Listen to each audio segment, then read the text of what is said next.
بسم اللہ الرحمن الرحیم۔ سورہ نساء کی تفسیر۔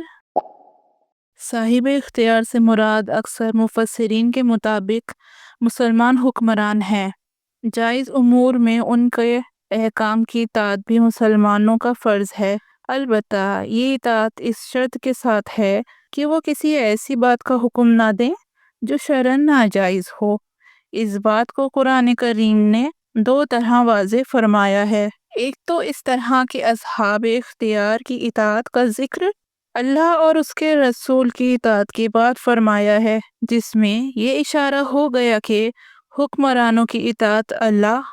اور اس کے رسول کی اطاعت کے تابع ہے۔ دوسرے اگلے جملے میں مزید صراحت کے ساتھ بتا دیا کہ اگر کسی معاملے میں یہ اختلاف پیدا ہو جائے کہ آیا حکمرانوں کا دیا ہوا حکم صحیح اور قابل اطاعت ہے یا نہیں، تو اسے اللہ اور اس کے رسول کے حوالے کر دو، جس کا مطلب یہ ہے کہ اس حکم کو قرآن اور سنت کی کسوٹی پر پرکھ کر دیکھو۔ اگر وہ قرآن و سنت کے خلاف ہو تو اس کی اطاعت واجب نہیں ہے، اور حکمرانوں کا فرض ہے کہ وہ ایسا حکم واپس لیں، اور اگر وہ حکم قرآن و سنت کی کسی صریح یا اجماعی طور پر مسلم حکم کے خلاف نہیں ہے تو عام مسلمانوں کا فرض ہے کہ اس پر عمل کریں۔ یہاں سے ان منافقوں کا ذکر ہو رہا ہے جو اصل دل سے تو یہودی تھے، مگر مسلمانوں کو دکھانے کے لیے اپنے آپ کو مسلمان ظاہر کرتے تھے۔ ان کا حال یہ تھا کہ جس معاملے میں ان کی توقع ہوتی کہ حضور صلی اللہ علیہ وآلہ وسلم ان کے فائدے کا فیصلہ کریں گے، ان کا مقدمہ تو آپ صلی اللہ علیہ وآلہ وسلم کے پاس لے جاتے، لیکن جس مسئلے میں ان کو خیال ہوتا کہ حضور صلی اللہ علیہ وآلہ وسلم کا فیصلہ ان کے خلاف ہوگا، وہ مقدمہ آپ صلی اللہ علیہ وآلہ وسلم کے بجائے کسی یہودی سردار کے پاس لے جاتے، جسے اس آیت میں طاغوت کہا گیا ہے۔ منافقین کی طرف سے ایسی کئی واقعات پیش آئے تھے جو متعدد روایت میں منقول ہیں۔ طاغوت کے لفظی معنی ہے نہایت سرکش، لیکن یہ لفظ شیطان کے لیے بھی استعمال ہوتا ہے اور ہر باطل کے لیے بھی۔ یہاں اس سے مراد وہ حاکم ہے جو اللہ اور اس کے رسول کے احکام سے بے نیاز ہو کر یہ ان کے خلاف فیصلہ کرے۔ آیت نے یہ واضح کر دیا کہ اگر کوئی شخص زبان سے مسلمان ہونے کا دعویٰ کرے لیکن اللہ اور اس کے رسول کے احکام پر کسی اور قانون کو ترجیح دے تو وہ مسلمان نہیں رہ سکتا۔ یعنی جب ان کا یہ معاملہ تمام لوگوں پر کھل جاتا ہے کہ یہ حضور صلی اللہ علیہ وآلہ وسلم کے فیصلے کے بجائے یا اس کے خلاف کسی اور کو اپنا فیصل بنا رہی ہیں، اور اس کے نتیجے میں انہیں ملامت یا کسی سزا کا سامنا کرنا پڑتا ہے، تو یہ جھوٹی تعویل کرتے ہیں کہ ہم اس شخص کے پاس عدالتی فیصلہ کرانے نہیں گئے تھے، بلکہ مصالحت کا کوئی راستہ نکالنا چاہتے تھے جس سے جھگڑے کے بجائے میل ملاپ کی کوئی صورت پیدا ہو جائے۔ مطلب یہ ہے کہ بنی اسرائیل کو تو بڑے سخت قسم کے احکام دیے گئے تھے، جن میں توبہ کے طور پر ایک دوسرے کو قتل کرنا بھی شامل تھا، جس کا ذکر سورہ بقرہ میں آیا ہے۔ اب اگر کوئی ایسا سخت حکم دیا جاتا تو ان میں سے کوئی بھی عمل نہ کرتا۔ اب اس سے بہت آسان حکم یہ دیا جا رہا ہے کہ حضور صلی اللہ علیہ وآلہ وسلم کے احکام کو دل و جان سے تسلیم کر لو۔ لہٰذا عافیت کا راستہ یہی ہے کہ وہ آپ صلی اللہ علیہ وآلہ وسلم کے صحیح معنی میں فرما بردار بن جائیں۔ بعض روایت میں ہے کہ کچھ یہودیوں نے شیخی بھی بھگا دی تھی کہ ہم تو ایسے فرما بردار قوم ہیں کہ جب ہمارے آباء و اجداد کو یہ حکم ہوا کہ وہ ایک دوسرے کو قتل کریں تو انہوں نے اس جیسے سخت حکم پر عمل کرنے سے بھی دریغ یعنی دکھ پچھتاوا نہیں کیا۔ یہ آیت ان کی اس بات کی طرف بھی اشارہ کر رہی ہے، یعنی وہ کسی کو یہ فضیلت معاذ اللہ بے خبری کے ساتھ نہیں دیتا بلکہ ہر شخص کے اعمالی حالات سے باخبر ہو کر دیتا ہے۔ مطلب یہ ہے کہ یوں تو وہ زبان سے مسلمانوں سے دوستی کا دم بھرتے ہیں، لیکن جنگ میں شرکت سے متعلق ان کے خیالات تمام تر خود غرضی پر مبنی ہوتے ہیں۔ خود تو جنگ میں شریک ہوتے نہیں، اور جب مسلمانوں کو جنگ میں کوئی تکلیف پہنچتی ہے تو ان کو افسوس نہیں ہوتا، بلکہ وہ خوش ہوتے ہیں کہ ہم اس تکلیف سے بچ گئے۔ اور اگر مسلمانوں کو فتح ہوتی ہے اور مال غنیمت حاصل ہوتا ہے تو یہ خوش ہونے کے بجائے حسرت کرتے ہیں کہ ہم اس مال غنیمت سے محروم رہ گئے۔ مکہ مکرمہ میں جب مسلمان کفار کے سخت ظلم و ستم کا سامنا کر رہے تھے، اس وقت بہت سے حضرات کے دل میں یہ جذبہ پیدا ہوتا تھا کہ وہ ان کافروں سے انتقام لینے کے لیے جنگ کریں، لیکن اس وقت اللہ تعالیٰ کی طرف سے جہاد کا حکم نہیں آیا تھا، اور اللہ تعالیٰ کی طرف سے مسلمانوں کی مصلحت اس میں تھی کہ وہ صبر و ضبط کی بھٹی سے گزر کر اعلیٰ اخلاق سے آراستہ ہوں اور پھر جہاد کریں، تو وہ محض ذاتی انتقام کے جذبے سے نہ ہو بلکہ اللہ کی رضا کی خاطر ہو۔ لہٰذا اس وقت جب مسلمان جہاد کی تمنا کرتے، ان سے یہی کہا جاتا تھا کہ ابھی اپنے ہاتھ روک کر رکھو اور جہاد کے بجائے نماز اور زکوٰۃ وغیرہ کے احکام پر عمل کرتے رہو۔ بعد میں جب یہ حضرات ہجرت کر کے مدینہ منورہ آئے تو جہاد فرض ہوا۔ اس وقت چونکہ ان کی پرانی تمنا پوری ہو گئی تھی، اس لیے انہیں خوش ہونا چاہیے تھا، لیکن ان میں سے بعض حضرات کے دل میں یہ خیال آیا کہ تقریباً 13 سال کے صبر آزما تکلیفوں کے بعد اب ذرا سکون اور عافیت کی زندگی میسر آئی ہے، اس لیے جہاد کا حکم کچھ مزید مؤخر ہو جاتا تو اچھا تھا۔ ان کی یہ خواہش اللہ تعالیٰ کے حکم پر کوئی اعتراض نہیں تھا، بلکہ بشریت کا ایک تقاضا تھا، لیکن اللہ تعالیٰ نے اس آیت میں اس پر تنبیہ فرمائی کہ رسول اللہ صلی اللہ علیہ وآلہ وسلم کے برگزیدہ یعنی سلیکٹڈ صحابہ کا مقام اس بات سے بلند ہونا چاہیے کہ وہ کسی وقت دنیاوی راحت و آرام کو اتنی اہمیت دے کے اس کی خاطر آخرت کے فوائد کو کچھ عرصے کے لیے ہی صحیح مؤخر کرنے کی آرزو کرنے لگیں۔ ان آیتوں میں دو حقیقتیں بیان فرمائی گئی ہیں، ایک یہ کہ اس کائنات میں جو کچھ ہوتا ہے اللہ تعالیٰ کی معیشت اور اس کے حکم سے ہوتا ہے، کسی کو کوئی فائدہ پہنچے تو وہ بھی اللہ کے حکم سے پہنچتا ہے، اور نقصان پہنچے تو وہ بھی اسی کے حکم سے ہوتا ہے۔ دوسری حقیقت یہ بیان کی گئی ہے کہ کسی کو فائدہ یا نقصان پہنچانے کا حکم اللہ تعالیٰ کب اور کس بنا پر دیتے ہیں، اس کے بارے میں آیت 79 نے یہ بتایا ہے کہ جہاں تک کسی کو فائدہ پہنچنے کا تعلق ہے، اس کا حقیقی سبب صرف اللہ تعالیٰ کا فضل ہوتا ہے، کیونکہ کسی بھی مخلوق کا اللہ تعالیٰ پر کوئی اجارہ نہیں آتا کہ وہ اسے ضرور فائدہ پہنچائے، اور اگر اس فائدے کا کوئی ظاہری سبب اس شخص کا کوئی عمل نظر آتا بھی ہو تو اس عمل کی توفیق اللہ تعالیٰ ہی کی طرف سے ہوتی ہے، اس لیے وہ اللہ تعالیٰ کا فضل ہی فضل ہے اور اس شخص کا کوئی ذاتی استحقاق نہیں ہے۔ دوسری طرف اگر انسان کو کوئی نقصان پہنچے تو اگرچہ وہ بھی اللہ تعالیٰ کی حکم ہی سے ہوتا ہے، لیکن اللہ تعالیٰ یہ حکم اسی وقت فرماتے ہیں جب اس شخص نے اپنے اختیاری عمل سے کوئی غلطی کی ہو۔ اب منافقین کا معاملہ یہ تھا کہ جب انہیں کوئی فائدہ پہنچتا تو اس کو تو اللہ تعالیٰ کی طرف سے منسوب کرتے، لیکن کوئی نقصان ہو جاتا تو اسے حضور صلی اللہ علیہ وآلہ وسلم کے ذمے لگا دیتے تھے۔ اس آیت کریمہ میں اللہ تعالیٰ فرماتے ہیں کہ یہ لوگ جو نقصان کی ذمہ داری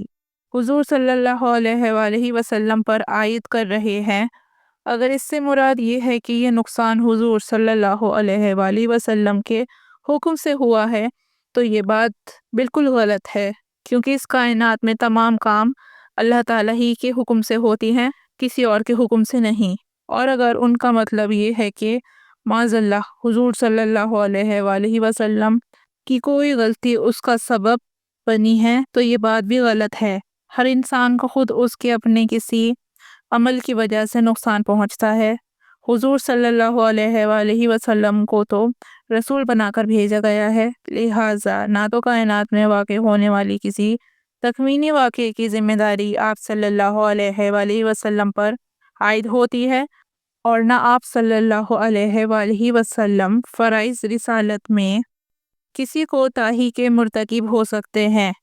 جس کا خمیازہ آپ صلی اللہ علیہ وآلہ وسلم کی امت کو بھگتنا پڑے۔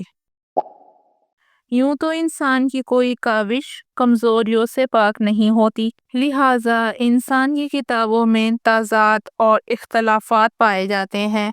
لیکن اگر کوئی شخص اپنی کسی کتاب کے بارے میں یہ جھوٹا دعویٰ کرے کہ یہ اللہ کی کتاب ہے تو اس میں یقیناً تضادات اور اختلافات ہوں گے۔ جن لوگوں نے پچھلے انبیاء کرام کی کتابوں میں تحریفات کی ہیں، ان کی وجہ سے ان کتابوں میں جو تضادات پیدا ہوئے ہیں وہ اس بات کی واضح دلیل ہے۔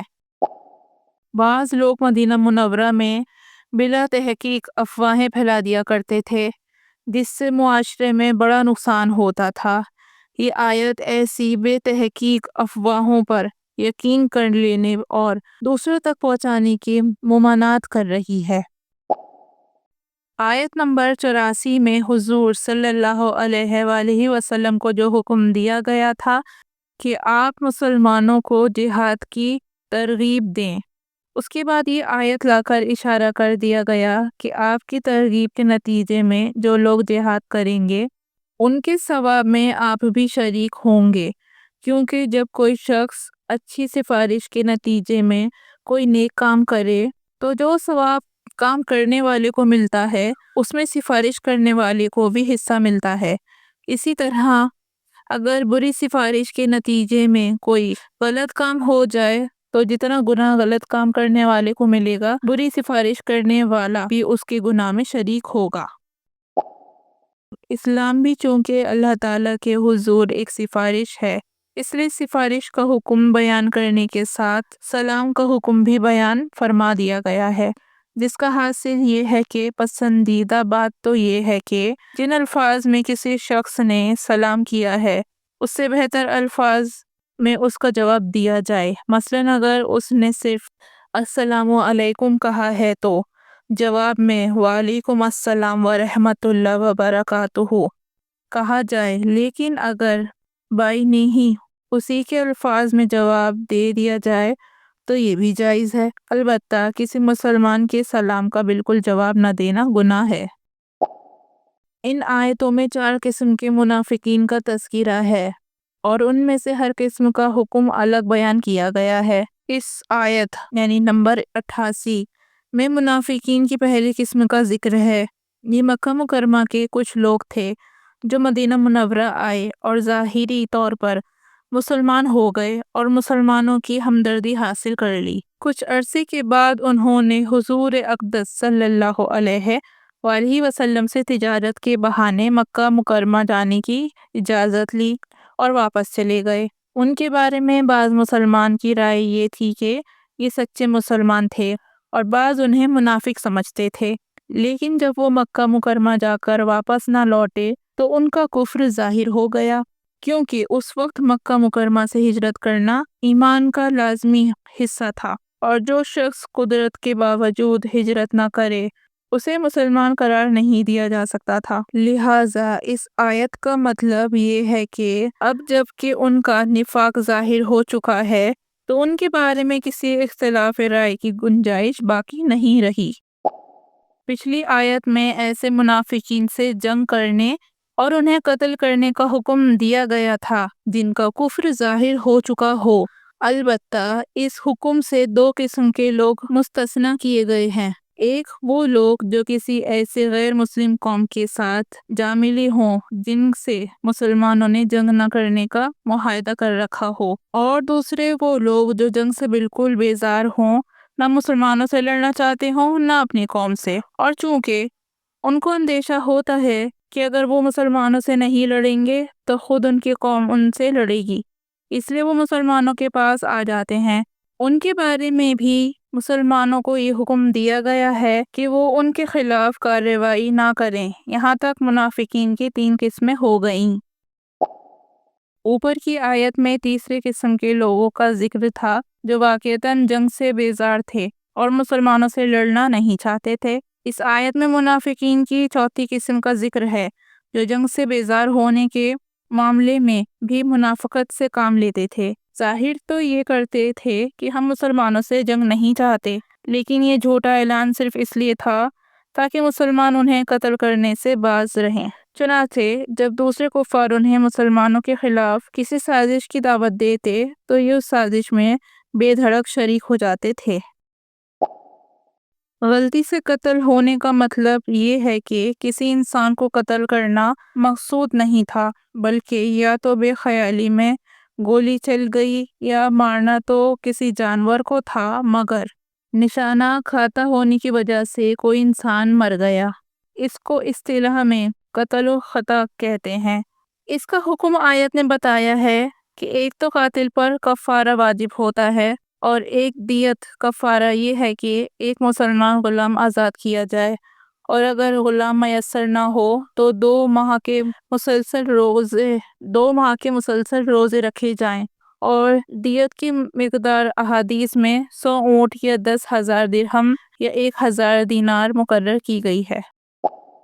اس سے مراد وہ مسلمان ہیں جو دارالحرب میں رہتے ہوں۔ دارالحرب وہ ایریا ہے جہاں مسلمانی قانون نہیں چلتے اور نہ مسلمان سیف ہوتے ہیں۔ اگر اسے غلطی سے قتل کر دیا جائے تو صرف کفارہ واجب ہے، دیت واجب نہیں ہے۔ مطلب یہ ہے کہ اگر کوئی ایسا غیر مسلم غلطی سے قتل ہو جائے جو مسلم ریاست کا شہری بن کر امن سے رہتا ہو، جسے اصطلاح میں ذمہ کہتے ہیں، تو اس میں بھی دیت اور کفارہ اسی طرح واجب ہے جیسے کسی مسلمان کو قتل کرنے پر واجب ہوتے ہیں۔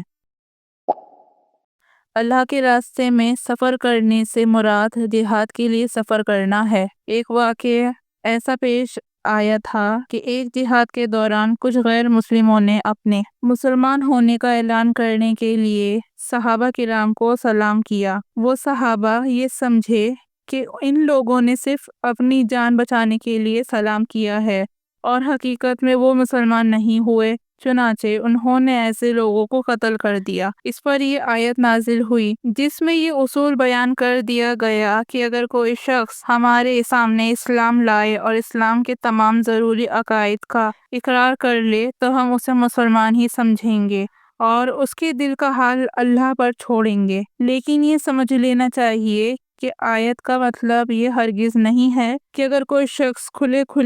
کفری یا عقائد رکھتا ہو تو صرف السلام علیکم کہہ دینے کی بنا پر اسے مسلمان سمجھا جائے گا۔